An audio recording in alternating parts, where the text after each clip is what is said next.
नमस्कार, city centre में आपका स्वागत है। मैं हूं दीपक मिश्रा। बात करेंगे प्रमुख खबरों की। खबर धार से है, जहां इंदौर अहमदाबाद हाईवे पर एक सड़क हादसा हो गया। यात्री बस हादसे का शिकार हुई है। खबर मिल रही है बस में सवार 24 से ज्यादा यात्री घायल हुए हैं। हादसे में एक यात्री की मौत की भी जानकारी मिल रही है। फुलगावड़ी के पास यह हादसा हुआ है। धार से राजगढ़ की ओर जा रही थी बस। धार के कलेक्टर और एसपी मौके पर पहुंचे हैं। बड़ी खबर आपको बता रहे हैं, मध्य प्रदेश के धार से खबर मिल रही है, जहां इंदौर अहमदाबाद राष्ट्रीय राजमार्ग पर यह भीषण सड़क हादसा हुआ है। यात्री बस हादसे का शिकार हुई है, जिसमें 2 दर्जन से अधिक यात्री घायल हुए हैं। एक यात्री की मौत की खबर है। फुलगावड़ी के पास ये सड़क हादसा हुआ है और सभी घायलों को अब सरदारपुर सामुदायिक स्वास्थ्य केंद्र में उपचार के लिए रेफर किया गया है। जो बस हादसे का शिकार हुई है वो धार से राजगढ़ की ओर जा रही थी और उसी वक्त हादसे का शिकार हो गई। फिलहाल इस हादसे के बाद कलेक्टर और एसपी मौके पर पहुंचे हैं। इस हादसे के बाद लोगों की वहां भीड़ एकत्रित हो गई और लोग वहां मदद करने के लिए भी पहुंचे। कई भीड़ वहां पर लोगों की एकत्रित हो गई। प्रत्यक्षदर्शियों ने बताया कि हादसा काफी भयावह हुआ। एक्सप्लोजिव तस्वीरें आपको दिखा रहे हैं इस सड़क हादसे से जुड़ी।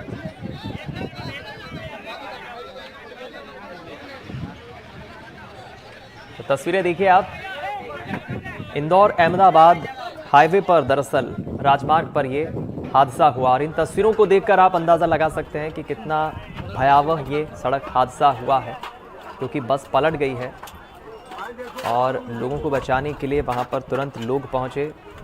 ट्रैफिक भी जाम हुआ कुछ वक्त के लिए, लेकिन पुलिस ने उसे संभाला। कलेक्टर और एसपी भी मौके पर पहुंचे और जानकारी ये भी मिली है कि इस सड़क हादसे में कई लोग घायल हुए हैं, चोटिल हुए हैं और एक शख्स की मौत भी हुई है।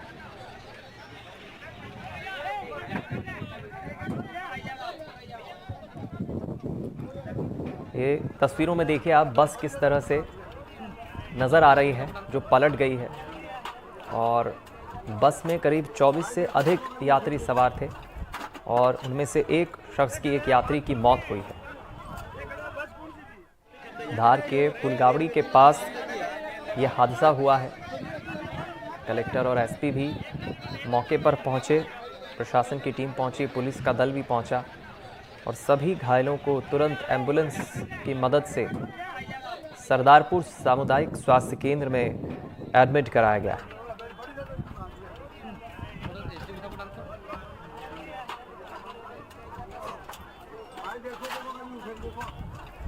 हम कोशिश करेंगे इस खबर पर और अधिक जानकारी लें सड़क हादसे से जुड़ी। साबिर खान हमारे साथ जुड़ गए धार से। साबिर, कहां पर ये हादसा हुआ है, किसकी लापरवाही से कैसे हादसा हुआ, क्या स्थिति है घायलों की?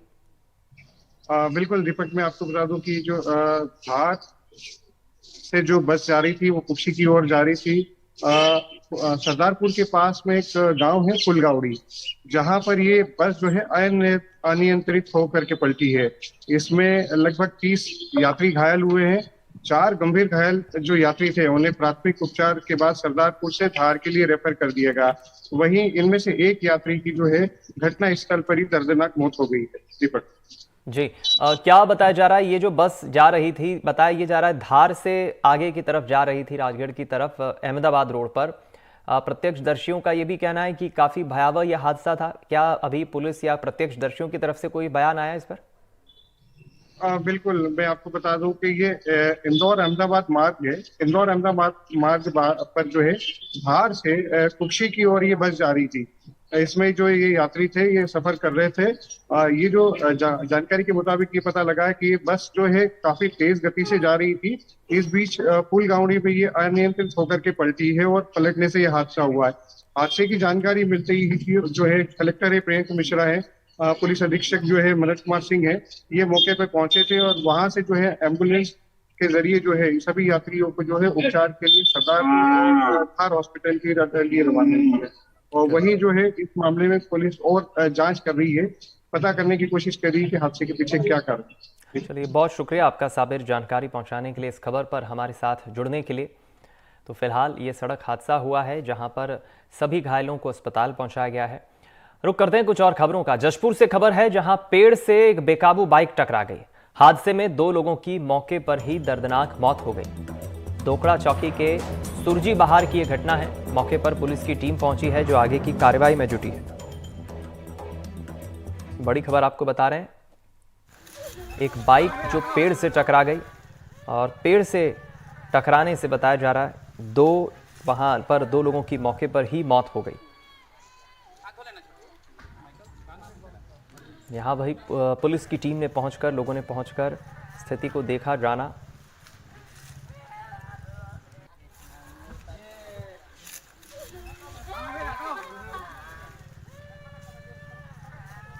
दोकड़ा चौकी के नजदीक ये हादसा हुआ।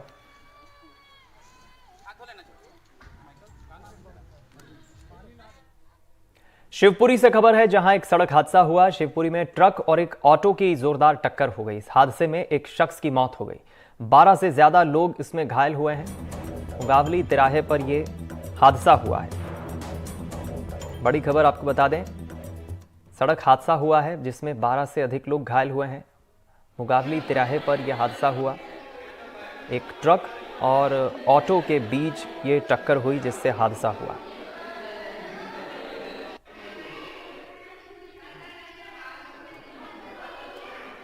सभी घायलों को उपचार के लिए सामुदायिक स्वास्थ्य केंद्र में एडमिट कराया गया है और फिलहाल पुलिस मामले की जांच कर रही है। ये तस्वीरें देख के आप समझ सकते हैं, जिसमें ऑटो रिक्शा भी नज़र आ रहा है, वो पूरी तरह पलट गया। टक्कर इतनी ज़ोरदार थी, ट्रक और ऑटो की ये टक्कर हुई है।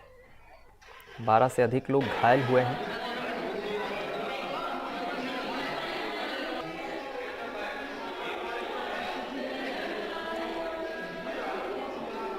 फिलहाल पुलिस ने मर्ग कायम किया है।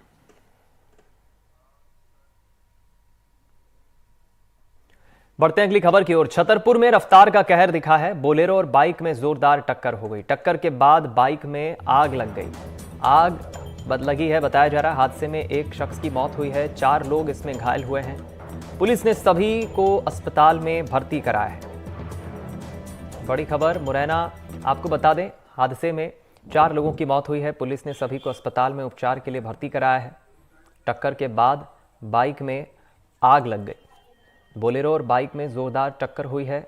एक शख्स की इसमें मौत हो गई और 4 लोग इसमें घायल हुए हैं।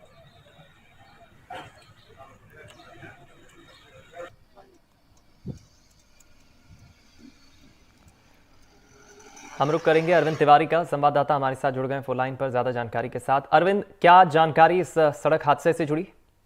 आज दोपहर लगभग 1 बजे हमारे यहाँ पे चंदला विधानसभा है, जो चंदला का एक चौराहा है, वहां पे एक्सीडेंट हो गया। एक्सीडेंट बोलेरो और बाइक में हुआ, जिसकी वजह से बाइक इतनी जोरदार धमाका हुआ कि बाइक में आग लग गई और आग लगने के एक व्यक्ति की मौत हो गई और 4 लोग गंभीर रूप से घायल हो गए, जिसकी वजह से उनको जिला हॉस्पिटल में भर्ती करवाया गया। 2 लोग गंभीर रूप से घायल हैं और अभी उनका इलाज चल रहा है। उनको रिफर कर दिया गया है ग्वालियर के लिए। तो बताया जा रहा है कि वो ग्वालियर में उनका इलाज चालू हो गया है। जी चलिए, बहुत शुक्रिया अरविंद, जानकारी पहुंचाने के लिए, इस खबर पर हमारे साथ जुड़ने के लिए।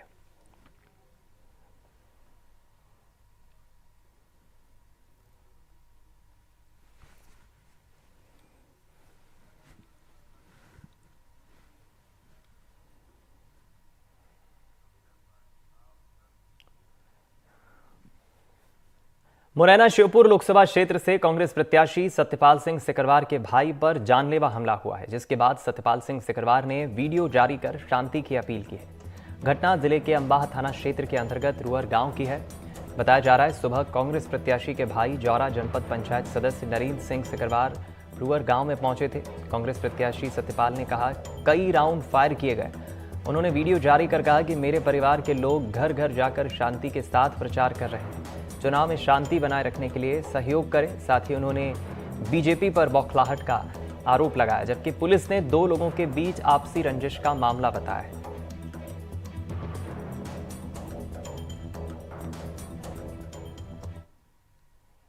कई राउंड फायरिंग भी की है। मैंने इस संबंध में प्रशासन से बात की है और प्रशासन से और आम लोगों से मैं यही अपील करना चाहता हूँ कि ये चुनाव दो लोगों के बीच में चुनाव है, ये चुनाव शांतिपूर्ण हो, हिंसक नहीं हो। और मुझे लगता है कि इस चुनाव में हार की बौखलाहट भारतीय जनता पार्टी को साफ दिखाई दे रही है।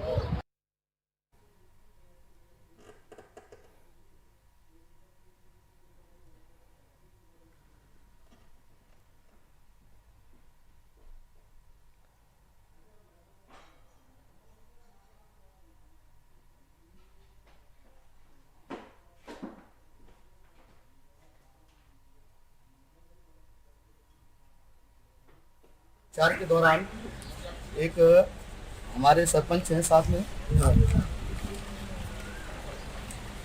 और सभी लोग थे, 10-15 लोग थे हम लोग।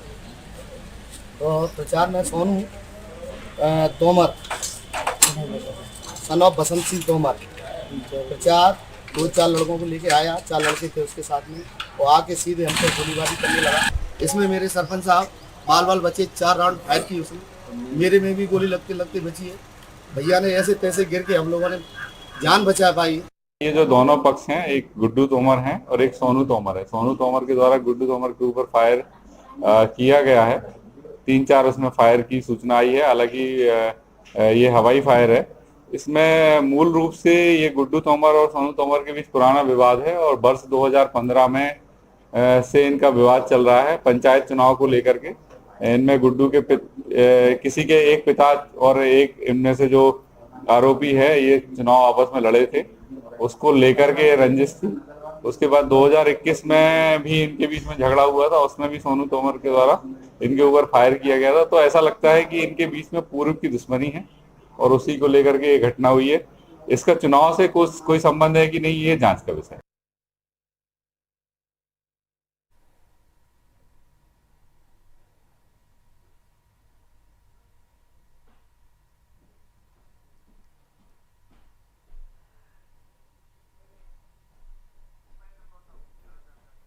चलिए इस खबर पर हम ज्यादा जानकारी लेंगे। हमारे संवाददाता उपेंद्र गौतम हमारे साथ जुड़ गए।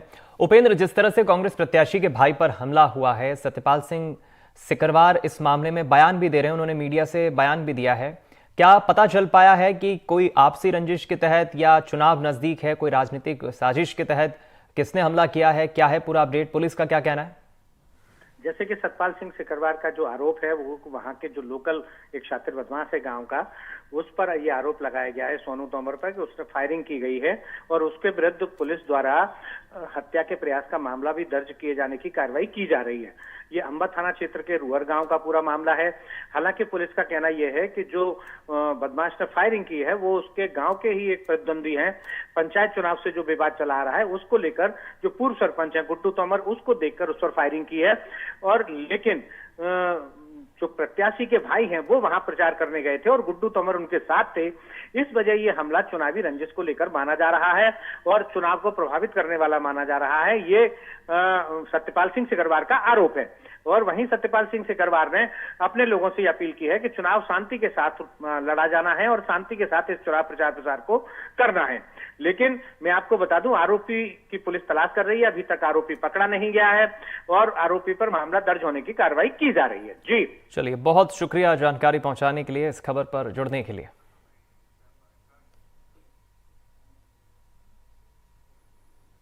देवास में शराब ठेकेदारों की मनमानी सामने आई है। देवास में प्रिंट रेट से ज्यादा कीमत पर लोगों को शराब बेची जा रही है। यही नहीं, शराब खरीदने के बाद खुलेआम ठेके के बाहर भी शराब पीते लोग नजर आए। आपको बता दें, देवास में 1 अप्रैल से देवास जिले में देसी विदेशी शराब के नए ठेके नीलाम हुए हैं और तभी से ज्यादा कीमत पर शराब बेची जा रही है। खबरों की माने तो ये सब कुछ आबकारी विभाग के अधिकारियों के शह पर हो रहा है। इसकी एमआरपी है अपनी, इसके 97 की है। और ये इसकी बियर की, इसकी ये नीचे लिखा रहता है। कितने में दी आपको ये 150 रुपए की दोनों, 150 की 150। और इस पे लिखा है कितना लिखा हुआ है? इसमें भी 90 रुपए लिखा हुआ है। क्या लूट मार है यहाँ? यहाँ लूट मार बहुत ज्यादा, इसमें तो 54 ही लिखा हुआ है। अच्छा, 54 कुल मिला के ओवर रेट में यहाँ दारू बेची जा रही है। बहुत ज्यादा देवास शहर ही नहीं बल्कि जिले में शराब प्रेमियों को लूटा जा रहा है। शराब के ओवर रेट यहाँ पर लिए जा रहे हैं ठेकेदार द्वारा। हमारे साथ यहाँ के अधिकारी हैं, जिला अधिकारी हैं, उनसे बात करेंगे किस तरह से मैडम, किस तरह से जो अभी नए टेंडर हुए ठेकेदार आए हैं, किस तरह से आप उनको निगरानी रख रही हैं और ये शराब की दुकानों के सामने नीचे बिठा के पिलाई जा रही है, साफ तौर से सब जग जाहिर है, और इसके बाद भी ओवर रेट लिए जा रहे हैं, इसमें क्या बोलेंगे आप? आपकी जैसे ही मुझे शिकायत प्राप्त हुई है, मैंने सभी जगह अपना स्टाफ लगा दिया है। आज की आप जहाँ की आपने शिकायतें की हुई है, वहाँ पर दुकानों पर हमारे जो भी है हम परचेज करवा रहे हैं और तत्काल उस पर कार्रवाई करवा रहे हैं। जो भी कार्रवाई होगी उस पर ठोस कदम। शराब की दुकान के सामने हाथें बंद हो चुकी है, लेकिन वहाँ पे साफ तौर से बिठाया जा रहा है, पिलाया जा रहा है। शराब की दुकान की जो पीढ़ी होती है उस पर ही लोगों मदरा प्रेमी जो मदरा पीते हुए नजर आ रहे हैं। ऐसी कहीं पे भी अगर स्थिति है, कहीं पर भी हमारे यहाँ पे अहाता संचालित नहीं हो रहा है, कहीं पर अगर बाहर दुकान के लोग कहीं पर बैठ करके पी रहे हैं तो उसके खिलाफ भी हम लोग कार्रवाई करते हैं। और अगर उससे दुकान से 100 मीटर 200 मीटर दूरी पर भी हमें अगर कोई लोग बैठ करके पीते हुए नजर आते हैं तो हमारा स्टाफ तत्काल उन पर कार्रवाई करता है। मैडम, दिए के नीचे अंधेरा होता है। देखिए, पास में 10 कदम दूरी पे यहाँ पे शराब की दुकान है, हम वहाँ से चले जा रहे हैं। वहाँ की शिकायत है, लोगों ने बोला है ओवर रेट ले रहे हैं। इंदौर के जो मदरा प्रेमी तो उन्होंने खरीदी, इसके बाद आप बोलिए आपका 10 कदम दूरी हुई आपसे। वहाँ दुकान पे भी हम स्टाफ लगा चुके हैं, आज उस पर भी कार्रवाई हो जाएगी। मैं वही आपको बोल रही हूँ कि जैसे ही कार्रवाई होती है हम आपको तत्काल सूचित करेंगे। ये थे हमारे साथ आपके अधिकारी जो साफ तौर से कह रहे हैं जैसे ही कार्रवाई होगी जब आपको सूचना करेंगे, मतलब कार्रवाई का इंतजार पत्रकार करेगा, इनका ऐसा कहना है। जबकि एनडीटीवी की टीम देवास शहर की सारी दुकानों पर गई। हम अपने दर्शकों को दिखाएंगे किस तरह से वहां पे जो मदरा प्रेमी है लेके खड़े होकर पीते नजर आ रहे हैं। एनडीटीवी से अरविंद चौक से देवास। शुक्रवार को जबलपुर में हुआ था चुनाव। लोकसभा चुनाव के पहले चरण के मतदान के बाद जबलपुर जिले की ईवीएम मशीनें कड़ी सुरक्षा व्यवस्था के बीच स्ट्रांग रूम में रखा दी गई हैं। जबलपुर के ग्रामीण इलाकों से ईवीएम मशीन आने का सिलसिला देर रात तक चलता रहा। सुबह सुबह चुनाव आयोग के पर्यवेक्षक और राजनीतिक दलों के प्रतिनिधियों के सामने स्ट्रांग रूम को सील कर दिया गया। जबलपुर से स्ट्रांग रूम के बाहर से संजीव चौधरी की देखिए रिपोर्ट। आयोग के निर्देश हैं कि हर दिन कोई ना कोई सीनियर ऑफिसर, चाहे वो आरओ हो, एआरओ हो, टीडीओ हो, वो इसका निरीक्षण करेंगे। साथ में पॉलिटिकल पार्टीज़ के जो लोग हैं वो भी प्रतिदिन जो है इसका निरीक्षण कर सकते हैं स्ट्रांग रूम का। 4 जून तक ये व्यवस्थाएं चलेंगी। 4 जून को अब काउंटिंग होगी। लोकसभा चुनाव के पहले चरण का मतदान कल समाप्त हो गया। देर रात तक इस परिसर में बहुत चहल पहल थी। हजारों कर्मचारी आ जा रहे थे और जो ईवीएम मशीन है उसको सुरक्षित रखने की व्यवस्था इसी जवाहरलाल नेहरू कृषि विश्वविद्यालय के परिसर में की गई है। त्रिस्तरीय सुरक्षा व्यवस्था यहाँ पर लगाई गई है। किसी के भी आने जाने की अनुमति नहीं है, क्योंकि पूरे जिले के संसदीय क्षेत्र के जो ईवीएम और वीवीपैट मशीन है वो यहाँ सुरक्षित रखी गई है। यहाँ पर जबलपुर जिला पुलिस का पुलिस बल तैनात किया गया है और इसकी सुरक्षा के लिए ना सिर्फ जबलपुर जिले का पुलिस बल है बल्कि सिक्योरिटी फोर्सेस भी लगाई गई हैं। इसी के साथ साथ जो राजनीतिक दल हैं उनके अभिकर्ता भी यहाँ पर रखे गए हैं ताकि वो ये देखते रहे कि किसी भी तरह से किसी भी अवांछित व्यक्ति का आना जाना तो यहाँ नहीं हो रहा है। इसके साथ ही साथ जो स्ट्रांग रूम बनाए गए हैं उन्हें लगभग 1600 कैमरों से सुसज्जित किया गया था। ये पूरा परिसर, उसमें स्ट्रांग रूम को भी सुरक्षित किया गया है ताकि हर पल की जो सूचना है, जो जानकारी है वो कंट्रोल रूम में मिल सके। तो किसी भी तरह से किसी के भी आने जाने की अनुमति यहाँ इस परिसर में अब नहीं है। यह परिसर कल देर रात जबलपुर जिला निर्वाचन अधिकारी दीपक कुमार सक्सेना और पुलिस अधीक्षक द्वारा जो हमारे पर्यवेक्षक आए थे उनके सामने सील कर दिए गए हैं। उस सीलिंग के दौरान जो अभिकर्ता थे विभिन्न राजनीतिक दलों के वो भी थे और अब यह 4 जून को खोला जाएगा जब मतगणना प्रारंभ की जाएगी। तो इस तरह पूरी तरह सुरक्षित रखी गई हैं पूरे जबलपुर जिले की मतपेटियाँ जिन्हें अब हम ईवीएम कहते हैं, इलेक्ट्रॉनिक वोटिंग मशीन और वीवीपैट। जबलपुर से वीरेंद्र शर्मा के साथ संजीव चौधरी, एनडीटीवी के लिए। एक बड़ी खबर इस वक्त मिल रही है। ग्वालियर से गायब हुई लड़की उत्तराखंड से मिली है। बड़ी खबर मिल रही है। सीसीटीवी की मदद से पुलिस ने लड़की को ढूंढ निकाला है। उत्तराखंड में मिली है लड़की जो ग्वालियर से गायब हो गई थी। उत्तराखंड के रुड़की से युवती को फिलहाल पुलिस ग्वालियर लेकर जा रही है। युवती ने कोतवाली में जमकर हंगामा किया। वीडियो भी उसका वायरल हुआ है। युवती की शिकायत पर आरोपियों के खिलाफ केस दर्ज हुआ है। फिलहाल पुलिस आरोपियों की तलाश कर रही है। ज्यादा जानकारी लेंगे हम खबर पर हमारे सहयोगी से, लेकिन पहले आपको बता दें ये तस्वीर आप देखिए। सीसीटीवी की मदद से पुलिस ने बरामद किया है। लड़की का पता चल गया है। उसका स्टेटमेंट लिया तो इसके स्टेटमेंट में इसने बताया कि एक हेमंत करके लड़का है, उसके द्वारा इसके साथ मतलब जब जा रही थी तो स्टेशन के पास में दुष्कर्म किया गया और सीमा नाम की महिला ने भी इसको गुमराह किया था।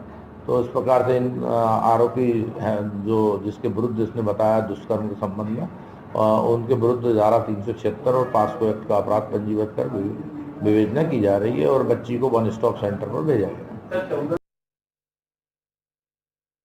ज्यादा जानकारी लेंगे हम। संवाददाता देव श्रीमाली साहब हमारे साथ जुड़ गए हैं फोन लाइन पर। देव साहब, लड़की का पता तो चल गया है, सीसीटीवी की मदद से पुलिस को सुराग लगा और पुलिस को कामयाबी भी मिली है। क्या जानकारी अपडेट इस पूरी खबर पर अभी? बिल्कुल बिल्कुल। कुछ दिनों पहले ये लड़की गायब हुई थी। ग्वालियर के जो कोतवाली इलाका है वहाँ का रहने वाला ये परिवार है और 16 साल की ये बच्ची है, नाबालिग है अभी, और ये इसके बारे में कोई सुराग नहीं लग पा रहा था। तो पुलिस ने पूरे शहर के पहले सीसीटीवी फुटेज खंगाले और उनके जरिए ये पता चला कि रेलवे स्टेशन के जरिए इसको ले जाया गया है। फिर जिन जिन ग्वालियर से दिल्ली की तरफ जाने वाले और जहाँ जहाँ जाने वाली ट्रेनें हैं उनके रेलवे स्टेशनों के फुटेज तलाशे गए तो उनको तलाशते पुलिस आखिरकार उत्तराखंड पहुंच गई और वहां से इस लड़की को हिरासत में ले लिया। बताया जा रहा, लड़की का कहना ये लड़की वहां से भाग के एक्चुअल में दिल्ली आ गई थी क्योंकि उसका कहना है कि उन लोगों से कुछ विवाद जैसा मौका मिला तो आ गई। तो उसके बाद जो है ये ग्वालियर पुलिस भी लगातार उसका पीछा करती रही और वो उसको ले आए।